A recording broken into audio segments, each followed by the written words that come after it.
Hello everyone, welcome to my YouTube channel SSC एनरी with Ayushi. तो ये हमारी आरपीएफ कांस्टेबल और एसआई के लिए टारगेट सीरीज चल रही थी, जिसमें हमारा 65 डेज़ के लिए टारगेट है, यानी कि वेडनेसडे के लिए।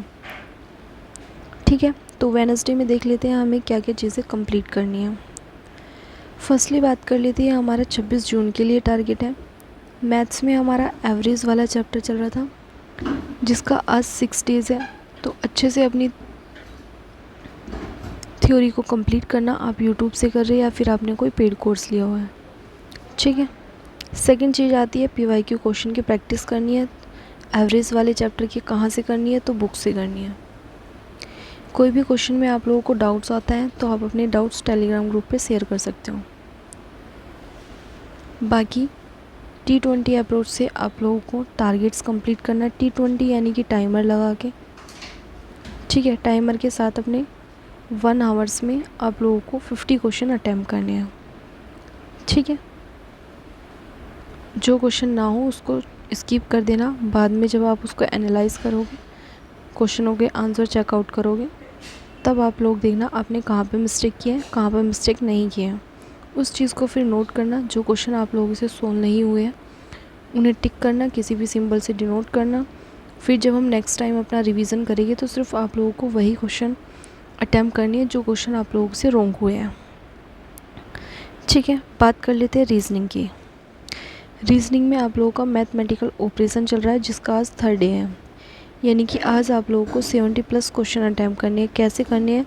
1 आवर्स में टाइमर के साथ करने हैं। ठीक है, टाइमर के साथ करना है, क्योंकि इससे क्या होता है, उससे एक तो हमारी स्पीड इंक्रीज़ होती है।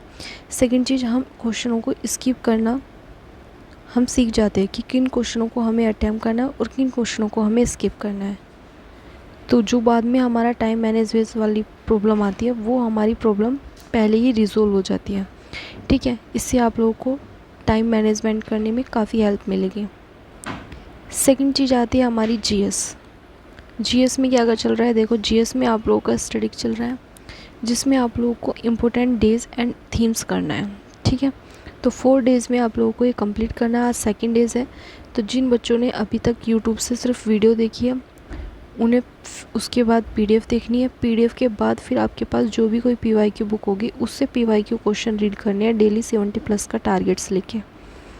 ठीक है, तो ये हो गया आपको कैसे कंप्लीट करना है अपनी स्टडी जीएस को। सेकंड आ जाते हैं साइंस पे। साइंस में क्या करना है? साइंस में कल हमने फिज़िक्स पढ़ा था। फिज़िक्स में लॉ ऑफ बेसिक कॉन्सेप्ट पढ़े थे। ठीक है, बेसिक लॉ ऑफ फिज़िक्स के। तो इसमें जो भी आपके पीवाईक्यू क्वेश्चन थे जब आपने थ्योरी पढ़ी, या फिर किसी की यूट्यूब से वीडियो अभी थ्योरी कंप्लीट नहीं हुई तो उसको थ्योरी कंप्लीट करना है, और जिसकी कंप्लीट हो गई है उसे पीवाईक्यू क्वेश्चन रीड करने हैं कि किस टाइप से क्वेश्चन पूछे जाते हैं। ये सारे आइडिया आप लोगों को होना चाहिए कि मैंने अगर कोई भी चैप्टर्स पढ़ा है तो उसके बाद PYQ question hand to hand लगाने हैं। ठीक है, ऐसा नहीं है कि स्टार्टिंग में आप लोगों ने 4-5 चैप्टर कंप्लीट कर लिए, आप लोगों को यही नहीं पता क्वेश्चन किस टाइप से आते हैं, तो वो चीज़ें नहीं करनी है। सारी चीज़ें एक सीरीज़ में लेके चलनी है कि हाँ, मुझे इस टाइप से अपनी टारगेट्स बनाने हैं और इस तरह से मुझे चीज़ों को फॉलो करना है। ठीक है, क्योंकि जब आप थ्योरी पढ़ते हो तो थ्योरी से आप लोगों के कॉन्सेप्ट इतने क्लियर नहीं होते। जब आप पीवाईक्यू क्वेश्चन करते हो तो आप लोगों के कॉन्सेप्ट बिल्कुल क्लियर हो जाते हैं कि किस टाइप के क्वेश्चन पूछे जाते हैं, किस तरह से मुझे पढ़ना है और किस टाइप से मुझे रिवीजन करना है।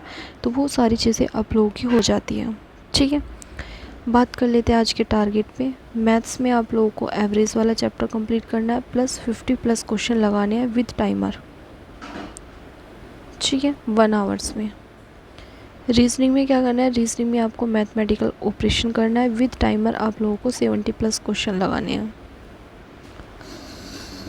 जीएस में क्या करना है? जीएस में आप लोगों को लॉ ऑफ बेसिक कॉन्सेप्ट जो फिज़िक्स से चल रहे हैं उनको पढ़ना है। ठीक है, साथ के साथ पीवाईक्यू क्वेश्चन रीड करने हैं, और स्टैटिक जीएस में आप लोगों को इम्पोर्टेंट डेज एंड थीम्स पढ़नी है। ठीक है, तो ये हो गया आपका टारगेट्स। बात कर लेते हैं हम टाइम टेबल पर। मैथ्स आप लोगों को 3 घंटे पढ़ना है, रीजनिंग 1 घंटे पढ़नी है, जीएस और जीके 3 घंटे पढ़नी है। ठीक है, इन 6 से 7 आवर से अगर आप लोगों को एक्स्ट्रा टाइम बचता है तो उस टाइम को आप अपने मॉक एनालाइज करने में, अपने रिवीजन में और अपने बैकअप प्लान को कंप्लीट करने में लगाओ। ठीक है, क्योंकि आप लोगों के पास ज़्यादा टाइम नहीं है। रेलवे में काफ़ी सारी वैकेंसी आ रही है, एक भी एग्ज़ाम को पकड़ के चलोगे तो बहुत सारे एग्ज़ाम आप लोगों के क्लियर हो जाएंगे। ठीक है, तो प्रिपरेशन ऐसी करो कि बार बार ना करनी पड़े, वन टाइम करो और वन टाइम में ही सक्सेस हो जाओ। सेकंड चीज़ आती है, ये मेरा यूट्यूब चैनल है SSC जनरी विद आयुषी। लिंक आप लोगों को डिस्क्रिप्शन में मिल जाएगा टेलीग्राम ग्रुप का, यहाँ से आप टेलीग्राम ग्रुप ज्वाइन कर सकते हो। बाकी यूट्यूब पर कमेंट सेक्शन में भी अपने डाउट्स सोल्व सेंड कर सकते हो। ठीक है, पॉजिटिविटी और कंसिस्टेंसी के साथ अपने टारगेट्स को कंप्लीट करना है। कोई भी डाउट्स रहता है तो अपने डाउट्स सेंड कर सकते हो। और वीडियो अच्छी लगी हो तो प्लीज़ लाइक शेयर और सब्सक्राइब कीजिएगा और कंसिस्टेंसी के साथ फॉलो करो। मैं हर बार यही चीज़ें कहती हूँ। बहुत सारे बच्चे होते हैं जो एक दिन पढ़ते हैं, 2 दिन पढ़ते हैं, 3 दिन पढ़ते हैं, तो वो चीज़ें आप लोगों को नहीं करनी है। कंसिस्टेंसी के साथ अपने टारगेट्स को कंप्लीट करो। मिलते हैं नेक्स्ट वीडियो में, तब तक के लिए जय हिंद, जय भारत।